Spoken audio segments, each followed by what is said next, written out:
gani ambayo iko hapa?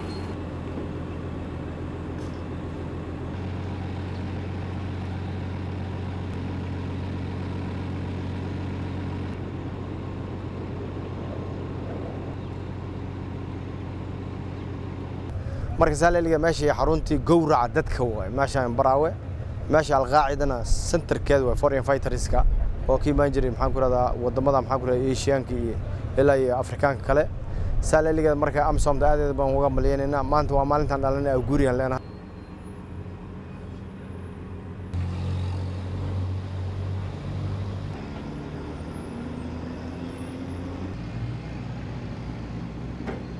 This morning at 5 o'clock we advanced and it took us only 30 minutes, actually 45 minutes to reach Barawe. We are now in Barawe, we have taken over Barawe.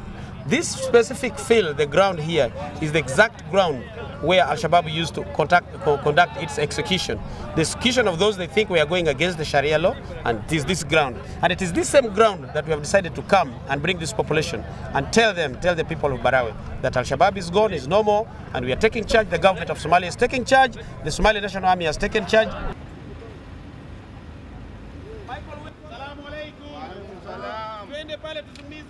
Sawa. It's there. Put